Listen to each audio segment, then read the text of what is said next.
Hello students of class 7. This is time to study for social science subject. Let's begin. Students, last video में हमने study किया था कि Indian सब continent का नामकरण कैसे हुआ। सिंधु से हिंदुस्तान, आर्यावर्त और भारतवर्ष ये नाम कैसे पड़े। इसके अलावा हमने इंफॉर्मेशन फॉर मिडिवल हिस्ट्री के जो सोर्सेज होते हैं वो क्या होते हैं, जैसे कि इंस्क्रिप्शंस है, इनको हमने डिटेल में पढ़ा था। कॉइन्स के बारे में डिटेल में पढ़ा था। आज हम मोनूमेंट्स एंड बिल्डिंग से स्टार्ट करेंगे। ठीक है स्टूडेंट्स,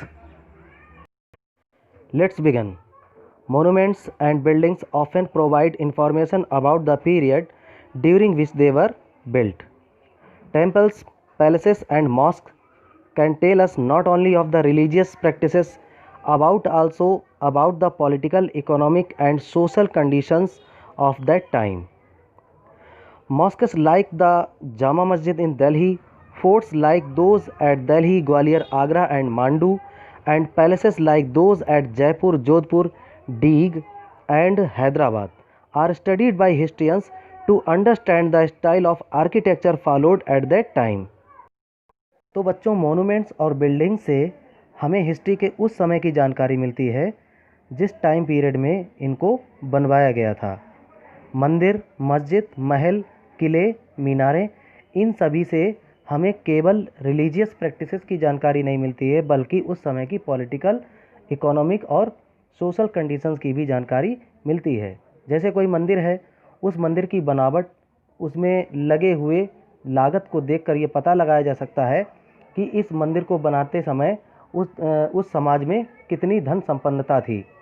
तो मंदिरों को देखकर उनकी मान्यताओं का भी पता चलता है कि मंदिरों में बनी हुई मूर्तियाँ, उन पर बने हुए जो चित्र होते हैं, उनसे ये पता लग जाता है कि उस समय के समाज में कैसी मान्यताएं हुआ करती थीं। कुछ ऐसी मस्जिदें, किले और महल हैं जिनको स्टडी करने पर हिस्ट्रियंस को यह पता लगता है कि उस समय के लोगों को आर्किटेक्चर की अच्छी जानकारी थी। जैसे दिल्ली की जामा मस्जिद, आगरा का किला, दिल्ली का लाल किला, मांडू का किला, ग्वालियर का किला, जयपुर का महल, जोधपुर का महल, डीग और हैदराबाद का। तो इन चीज़ों को देखने पर पता चलता है कि उस समय के लोगों को अच्छी आर्किटेक्चर की जानकारी थी। आइए कुछ महल और किलों पर नज़र डालते हैं। भारत के कुछ फेमस मोनूमेंट्स, ये है दिल्ली की जामा मस्जिद, ये दिल्ली का लाल किला, ये है ग्वालियर का किला, ग्वालियर फोर्ट, बहुत ही सुंदर और बहुत ही मजबूत। और ये है आगरा का किला। ये मध्य प्रदेश में है, मांडू फोर्ट, जयपुर का हवा महल, और ये जयपुर के एक महल के अंदर का सीन। तो बच्चों, इनकी खूबसूरती और इनकी डिज़ाइन, इनकी मजबूती को देखते हुए लगता है कि जिस समय इनका निर्माण हुआ था उस समय हमारे देश में अच्छे आर्किटेक्चर, अच्छे मजदूर और अच्छे कारीगर हुआ करते थे। तो आइए बच्चों, इसके बाद नेक्स्ट हेडिंग है हमारा paintings. Paintings are an important source of information especially for the medieval period of Indian history. They illustrate the artistic progress of the time.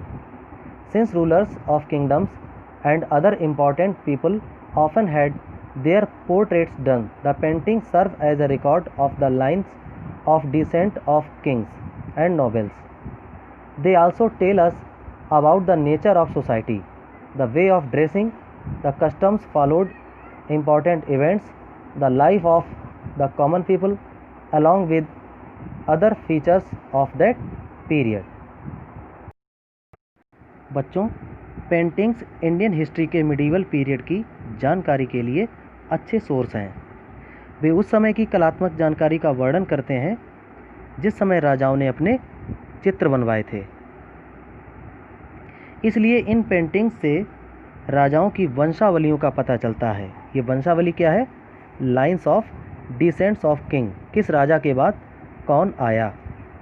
Nobles का मीन्स होता है अमीर, जो उस समय के फेमस लोग होते थे समाज के, उन्हें कहते थे नोबेल्स। इसके अलावा हमको इन पेंटिंग से नेचर ऑफ सोसाइटी की भी जानकारी होती है, जैसे उनकी ड्रेसिंग, पहनावा।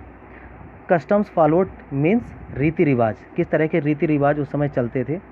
इम्पॉर्टेंट इवेंट्स की जानकारी मिलती है और उस समय के जो कॉमन पीपल यानी आम नागरिक थे उनका जीवन कैसा था। तो ये सारी जानकारी हमको पेंटिंग से मिलती हैं। जैसे कभी कभी आपने रामायण और महाभारत की पेंटिंग्स देखी होंगी, तो इन पेंटिंग से भी पता चलता है कि किस तरह से युद्ध हुआ था। ठीक है बच्चों, आइए आगे पढ़ते हैं नेक्स्ट पेज पर। लिटरेरी एविडेंस, साहित्यिक प्रमाण, जिसका मतलब होता है जो रिटन में है, उसको कहते हैं literary evidence. Literary evidence consists of historical writings, biographies, plays, novels and epics. Medieval Indian history has a rich collection of literary source material to draw information from. Literary sources are of two types: indigenous sources, those created within the country, and foreign sources, those written by foreign travelers to the country. आइए इसको समझते हैं। तो बच्चों, साहित्यिक रचनाओं को literary evidence कहते हैं। ये साहित्यिक रचनाएं कौन कौन सी होती हैं? जैसे कोई हिस्ट्रिकल राइटिंग्स हो गई, ऐतिहासिक कोई घटना, या किसी की आत्मकथा, नाटक, नोवेल यानी उपन्यास, और कोई एपिक जैसे महाभारत, तो इनको कहते हैं लिटरेरी एविडेंस। और ये जो लिटरेरी एविडेंस होते हैं ये इंडियन हिस्ट्री के मिडीवल पीरियड की अच्छी जानकारी देते हैं। ये दो तरह के होते हैं, एक होता है इंडिजीनस, जो भारत में जिनकी रचना हुई है वो इंडिजीनस है, और जिनकी रचना विदेशी यात्रियों के द्वारा हुई है उनको फॉरेन सोर्स कहते हैं।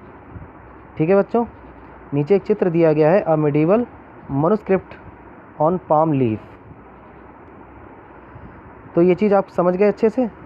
ठीक है, आगे आते हैं, अब हम इंडिजीनस को रीड करते हैं। Indigenous sources, medieval manuscripts in India were mainly written on palm leaf, cloth, bamboo leaf, birch bark and paper. The manuscripts deal with a wide variety of subjects such as religion, philosophy, system of science, arts and literature. They are composed in different Indian languages and scripts.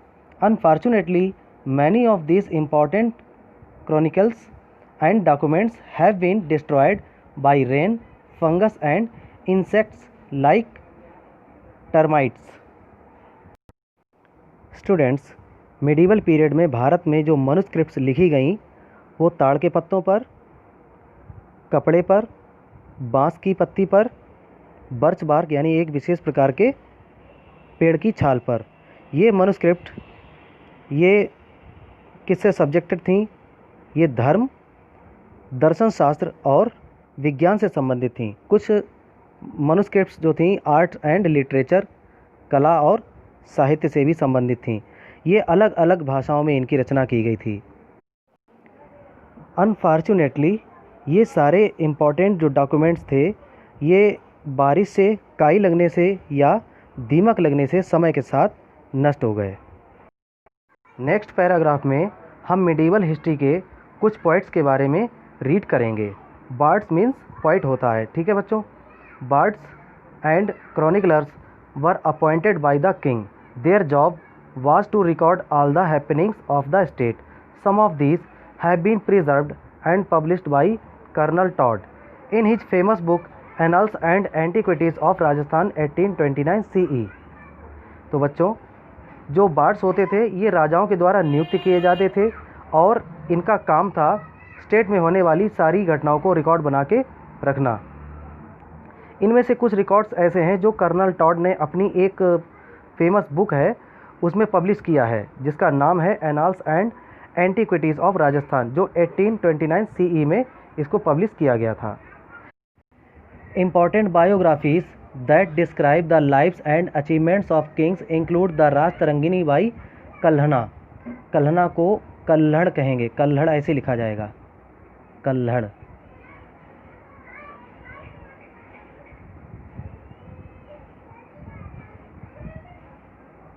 ठीक है बच्चों, ये वाला अड़ा बनेगा। Written in the 12th century CE, it tells us about the kings of Kashmir. In विक्रमांका देवा चरिता 11th century CE, Chalukyan writer Villana described the achievements of the king Atirajendra Chola. Prithviraj Raso, composed by Chandabardai in the 12th century CE, is the account of the life of Prithviraj Chauhan. Prithviraj Chauhan एक राजपूत राजा थे, एक famous king है। तो क्या कहा गया इसमें, जो इम्पोर्टेंट बायोग्राफीज़ हैं, जैसे कल्हड़ जो राइटर हैं, इन्होंने राजतरंगिणी बुक लिखी है। ये जो राजतरंगिणी बुक है इसमें कश्मीर का इतिहास है। और जो विक्रमांका देवा चरिता जो पुस्तक है, इसको बिल्हड़ ने लिखा है। इसमें जो चालुक्य राइटर हैं, इन्होंने अतिराजेंद्र चोल का अचीवमेंट्स इसमें लिखा है। और चंदवरदाई ने जो बुक लिखी है वो पृथ्वीराज रासो है। इसमें पृथ्वीराज चौहान की जीवनी है, पृथ्वीराज चौहान का इतिहास है। तो अब हम पढ़ेंगे फॉरेन सोर्सेज। मिडीवल हिस्ट्री के फॉरेन सोर्सेज क्या हैं। Medieval India saw several foreigners entering the land as travelers, as students and as pilgrims. Al-Baruni, the Persian travelers, came to India with Mahmud of Ghazni in the 11th century CE. He mastered Sanskrit and wrote a scientific treatise called Tehqiq-e-Hind, an inquiry into India. This book contains a wealth of information on the culture and economy of medieval India. Ibn Battuta, the 14th century CE, Morocco-born traveler, wrote about the reign of Muhammad bin Tughlaq. Marco Polo, the Italian ambassador in the court of Chinese Emperor Kublai Khan, passed through South India in 1292 CE. He wrote an interesting account of the social customs and culture of South India. Students, medieval period में भारत में कई विदेशी आए, कभी यात्रियों के रूप में, कभी छात्रों के रूप में, जैसे कोई शिक्षा प्राप्त करने आया हो, और कभी तीर्थयात्री बनकर। 11th सेंचुरी में महमूद गजनवी के साथ अल-बरूनी आया था। वह संस्कृत का मास्टर था, मतलब संस्कृत का विद्वान, और उसने भारत की खोज पर आधारित एक साइंटिफिक बुक लिखी जिसका नाम था तहकीक-ए-हिंद। इस पुस्तक में उसने भारत के मिडीवल पीरियड के कल्चर और इकोनॉमी की जानकारी दी। इब्न बतूता जो 14th सेंचुरी में भारत में आया था, इसका जन्म मोरक्को में हुआ। इसने मुग़ल बादशाह मोहम्मद बिन तुगलक के बारे में और उसके शासन के बारे में लिखा। मार्को पोलो जो एक इटालियन एम्बेसडर था और वह चाइनीज़ एम्परर कुबलाई खान के कोर्ट में उसके दरबार में आया था, जो 1292 में साउथ इंडिया में आया। और इसने साउथ इंडिया के बारे में काफ़ी इंटरेस्टिंग चीज़ें लिखी। इसने साउथ इंडिया के जो रीति रिवाज और परंपराओं के बारे में और वहाँ की संस्कृति के बारे में विस्तार से लिखा। The Baburnama, the autobiography of the Mughal emperor Babur 16th century CE, and the Akbarnama, the biography of emperor Akbar 17th century CE, contain vivid and detailed descriptions of life during the Mughal rule. तो मुग़ल शासन के बारे में जो डिटेल्ड डिस्क्रिप्शन मिलती है वो किन दो पुस्तकों से मिलती है, बाबरनामा से और अकबरनामा से।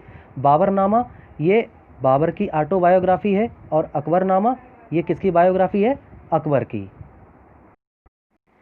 After a careful study of this various sources of information, many of which are not always continuous और authentic, historians have tried to recreate the history of medieval India. We will begin our study in 700 CE in India, as it was soon after the death of Harsha.